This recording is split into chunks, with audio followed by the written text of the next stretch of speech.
Jeff and Jeremy in the Morning podcast brought to you commercial free by another podcast. You've subscribed to ours, now subscribe to theirs. It's the SLO County Real Estate Podcast with Hal Swayze. When you're done with this, go listen to something that will actually enrich your life. California DRE 011111911.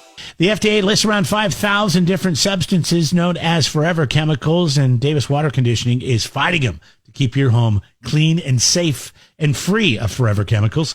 Find out what solutions they have for you. Log on to daviswaterconditioning.com. How pathetic can some people be? I don't usually mention this, but I married a lawyer, which I know sounds very impressive. Every girl dreams when they grow up they're going to marry a doctor, marry a lawyer. But me, I had to marry the only lawyer in America with a conscience. Yes. No, I didn't marry the cutthroat, ruthless, give me all your money lawyer. No, I married the pay me what you can, whatever you can, I just want to see justice served lawyer. I got so ripped off, ladies and gentlemen. Do you know what it's like? It's like I finally banged a rock star, but he's with a Christian band. Dumbass of the day. 93.3 KZOZ. So this is wild. Okay, this is out of the Wall Street Journal. Apparently, models who bear a strong resemblance to Jesus are making boatloads of cash this holiday season because they're posing in family Christmas cards as Jesus.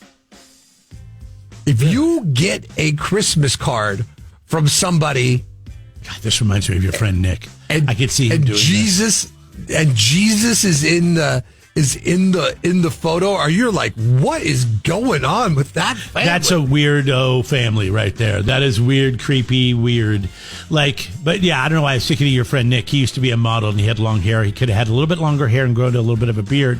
And he could have probably got away with it. Good-looking Jesus. Damn, that's good-looking Jesus. Hey, Martha, did you see Stephanie's Christmas card? Yeah. Jesus was in it. Who's that guy that looked like Jesus? That? Is that their is that their new lawn boy, like pool boy? What is that? No, that's Jesus Christ. That's really weird. I find that really almost disturbing. Yes, in a really weird way. I guess it's really big in the Salt Lake City area, too. Oh, well. Because this is where the Jesus craze is taking place. I mean, it's one thing if you're at church and he's behind you on the cross, or, I don't know, even if there's if there's a cardboard cutout. A statue or something like that, you know? But these are actual models that are bearing a resemblance to Jesus Christ, and they are charging $200 an hour for their services. What, I got to call him up, have him come over to the house? Like, hey, come on over. I need you to stand. Okay, right in between the Christmas tree and the fireplace. You're going to be right there. We're going to be over here, and my daughter's going to be over here. Keep your hands where I can see him, Jesus. All right, let's take that picture. Jay Knighton, he's a professional model who appeared as Jesus in various family portrait shoots. He was talking to the Wall Street Journal about one client, and the client told him, you need to be the most Christ-like person you can be, or people will be able to tell through the photos that it's not real. Are you really thinking that your friends are going to think that you were able to summons the real Jesus Christ for the photo? That seems silly. It's funny. Of the Millers? It's funny you're going there because you're more religious than I am. The Millers got Jesus in the photo. Wow, they must be doing things right. That's great. But I will say this. They're not thinking that. They're thinking you are weird. Super duper weird. I will say this. I bet you that Jesus gets a lot of dates. I mean, look, you go to somebody's house, they're very religious. All of a sudden, handsome Jesus walks in. You're like, oh, damn. These are models, okay? These are not frumpy Jesus, okay? These are models. So you're saying they don't have a hard time getting dates anyway? It's not like they were spotted driving. No offense to anybody that's done long-haul truck. Somebody who's really religious is going to pay hundreds of dollars to have Jesus come over to their house. You know, if they're single, hey, look at this Jesus. What are you doing later, Jesus? I mean, they're already into Jesus, right? You know what I mean? Even though they know it's not the real Jesus, but. Let me read that quote again. Is Jesus It's important attractive? that you be the most Christ-like person you can be, or people will be able to tell through the photos that it's not real, that you are not real. I know you're not real because I'm paying you $200 to be here, but you must be the most Christ-like person. Like, if somebody's telling me that, and granted, these are models, so they just show up. And I want to see if I can Google this. What do I type in? Jesus and Christmas photos. Yeah, I don't know about that. Jesus I want to put lookalikes. Christmas Are- family photos. Well, you got to put it with Jesus in them. Oh, I did. Okay. I did. Yeah, see, everything I'm getting now is Christmas family photos. Let me put that first with Jesus. There's one photographer in Ogden, Utah, Michaela Abelos. She said she's been doing these heavenly photo ops for the last 4 years. In 2020, she started. She had a family friend pose as a good shepherd with her kids to make it more personal, and then it just kind of blew up from there. Now she has pictures with Jesus lookalikes and everybody down. Last Supper. I can't even find this on Google. This is so new. And you would think that, that's not something you would do. Just say, hey, so-and-so, dress up as Jesus and stand in the background. I think that would just be frowned. It's very weird. It's very weird. It's not even very weird. It seems inappropriate. Yes, exactly. And if I got that Christmas card, I'm like, what are these people? And I'm like, no, we're not sending them a Christmas card. I'm not even leaving that out on the counter. Like, that's weird. No, I don't want to be associated with that. I mean, I think I understand the idea is great, I guess, but... Have you guys gotten any Christmas cards from your past, the people that used to live in your house this year? You mean the people that would send them to the people that used to live here? Yeah. No, we have not. Really? Because there's something that you do, you forward an address. So anything that comes to them... I know, but there are... maybe the mail. Actually, I have been getting some paperwork for court papers for people that were the original builders of this house 8 years ago. This house is 8 years old. For them to appear in court for some kind of civil case. What do you do? Just throw them away? I try to get them back to him, Jeff. I put it back in the mailbox. Say, sure you do. Lives here. Sure you do. Yeah, we get Christmas cards for the people that used to live in our house, and we've lived in the house for almost 5 years now, or 4 years. 4 years. It's 4 years, and we don't know what to do with them. We're like, well. Open them and see if there's any money in there, and then give it to charity. How close of them are they to the people that are sending them Christmas cards if they're still sending them to their old address? Exactly. So we figure when we're throwing them away, we're doing them a favor. Yeah, I used to get... I don't get as many Christmas cards as I used to because I think I pissed off some people. And so now I'm not getting their Christmas cards anymore. And before, I never had a place to put them. But now we got a place to put them. And so now I've got like 3 cards. Your family used to send me a card. You not do them anymore? We do. I don't know if we have your new address. Oh, sure you don't. We work together every day. We didn't put a lot of effort into our Christmas cards this year. But hey, don't feel bad. I'm just kidding. I really didn't get a card from you, but that's okay. I haven't got a card from you guys in years. What if we would send it to your old address? It would have got forwarded to this address. Okay. Well, then it's probably in the mail. I don't know. Once again, Nate Bergazzi on this one. Ask my wife. I have no clue. She takes care of that stuff. Okay? I have no idea. My accountability is very low. Oh, speaking of Nate Bergazzi, I've got some good Nate Bergazzi on Christmas decorations coming up. Okay. Oh, good. I love Nate Bergazzi. He's funny and clean. Yes. Jesus approved. Nate Bergazzi. Real and fake Jesus approved. Not fake Jesus. Fake Jesus, you guys are imposters. And I would really question where my destination is if I'm posing as Jesus and making money off of it. I'm like, is this going to send me to hell? I don't know. Did we check with this?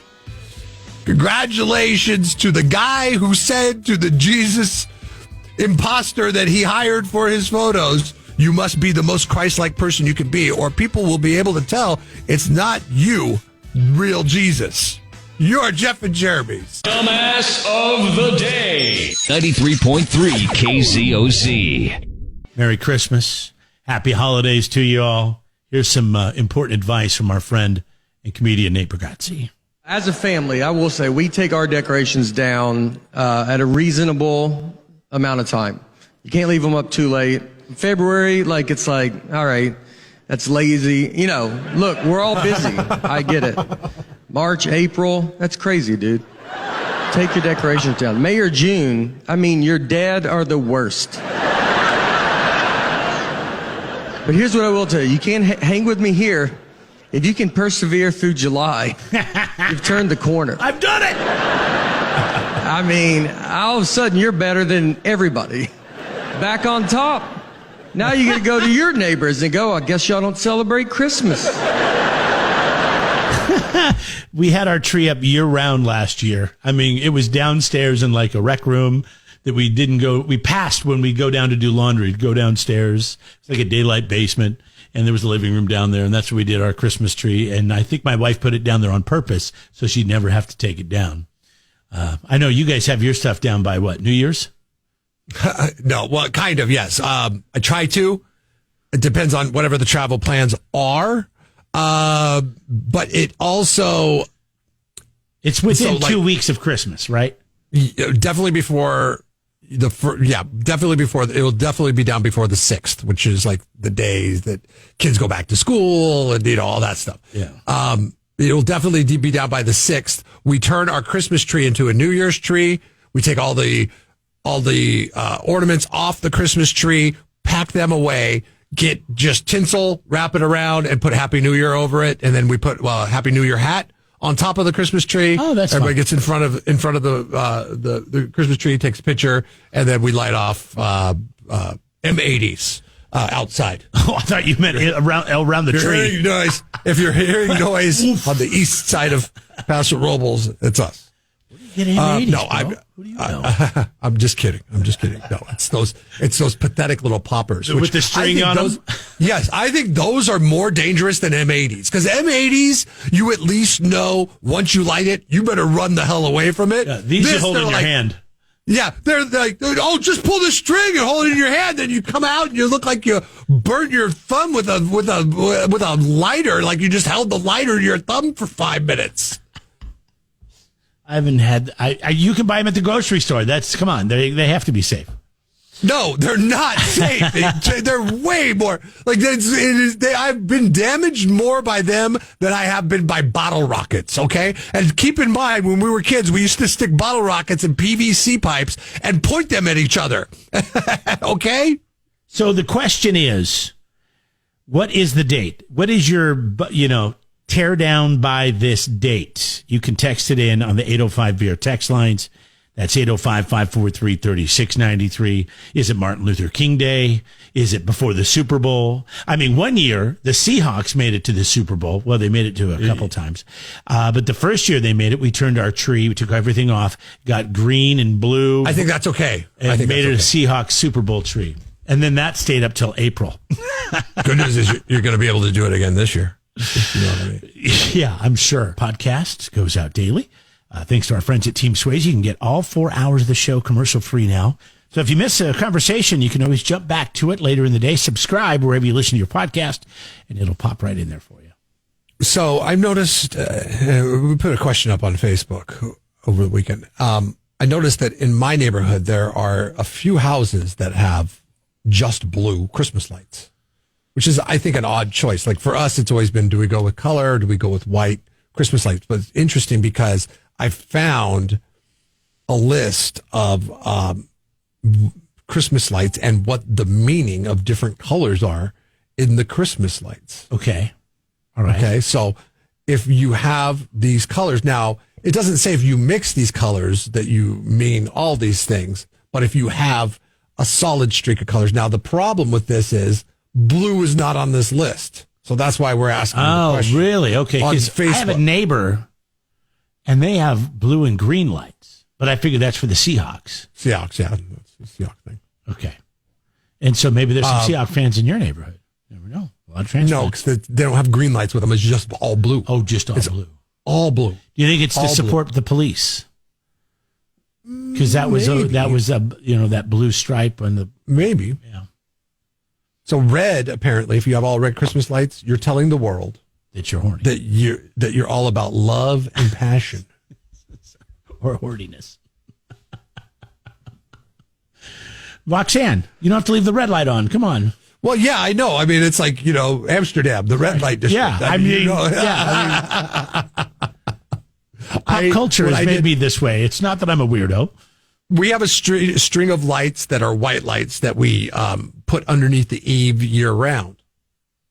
And that's our porch light. We like that as our porch light because it gives off better light than that blaring, porch light. The porch light that comes out, it's like loud, and it's like if you look up at it and make eye contact, and we wanted something recessed that was behind the eave, so then it puts off a soft light that is nice for evening sitting in the summertime. Well, that goes on all the time, and what I've done with that, because those lights can be a little overbearing, is I've loosened every other light. Well, now what I did this year is I went and I put red and green lights up underneath there to match the white lights. So it's a mix of red, green, and white all up underneath there on the reflection. Wow. And it signifies Christmas. My wife, when I started doing it, she goes, "What are you doing?" Because the first one I started with was the red one. And she goes, "I don't want people thinking we run a whorehouse." Yeah, exactly. Loose chicks. Dirty tricks. Green is hope and renewal. Oh. So maybe we should have went with green lights. I thought green meant you were horny. No. Green is hope and renewal. If I see a house, okay, so it means hope and renewal. Remember that damn ring we used to wear as in high school? Like kids had them? The mood ring. Yeah, green meant you were in the mood. Mm. Didn't it? So green, if I see a house that's got all green Christmas lights, I'm not thinking hope and renewal. I'm thinking stoners, full on stoners. Oh, yes. White. I feel white. Now, white and gold are very hard to discern from each other, right? I kind of lump white and gold together. And I feel like those people think they're too good to have fun. Oh, Christmas must be a classy, elegant affair. Screw you. I like white lights. That's what I do too. I do too. In fact, I think we're switching to white lights next year because I can't stand the colored lights. I think they look funky. I think white and red would look like a candy cane. True. Maybe we should do that. White and red lights. White means purity and innocence. Gold means luxury and festivity. God, who has gold lights? That's weird. Well, gold is just warm white, right?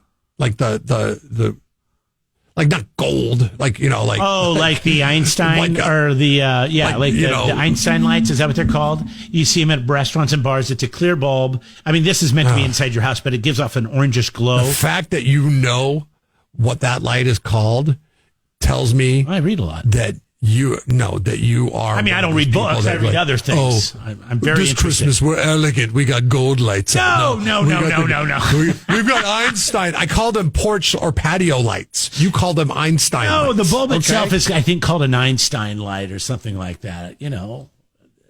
Silver lights. I've never seen silver lights. That means they are into the moon and the stars. Those are the symbolic meanings of Christmas lights. Now, I looked up what do blue Christmas lights mean, and there was a variation of meanings that the internet gave. Peace and tranquility, which that was not on the list of the other ones that we just listed off. Peace and tranquility. The Catholic Church apparently adopted blue as the color of Mary, so you're down for Mary, I guess. Yeah, but I feel like that's the case. What is the color if you're a swinger? Your swinger's house. Red. Love and passion. Yeah, I don't know. Okay. Is it? No, that's red. I feel like it needs to be like purple or something. Who has purple Christmas lights? I don't know. It's kind of weird. Purple. Yeah, I can see purple. I can see purple too. But purple's very like Halloween. By the way, Einstein or Edison bulbs is what they're called. I had to look it up, so I wasn't completely on par with what I did. Nature, blue and silver are colors of nature, which can be seen near the North Pole where Santa Claus lives. So that means you're way into Santa Claus. I feel like there's a lot of open interpretations for the blue Christmas lights. There's not a solid one, you know? It's not like gold is that you're snooty. Silver means that you're like spacey. Green, it means hope and renewal, but I think it means you're a stoner. White means you're pure, and red means you're not.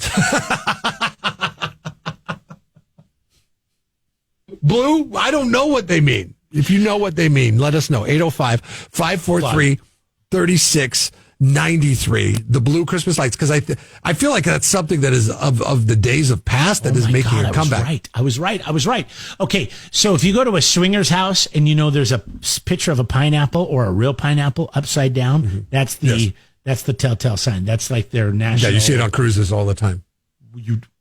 See, that's why I don't go on cruises, bro. So I'm not into that weird crap. But purple porch lights. If you have a purple porch light, swingers. Really? We'll be swinging. That's so weird. I'm going to go to all my neighbors and replace their porch lights with purple ones, except for ours. We're going to keep ours white. Oh, my God. God, no. You guys are weird. So funny. Jeff and Jeremy in the Morning podcast brought to you commercial free by another podcast. You've subscribed to ours, now subscribe to theirs. It's the Slow County Real Estate Podcast with Hal Swayze. When you're done with this, go listen to something that will actually enrich your life. California DRE 01111911.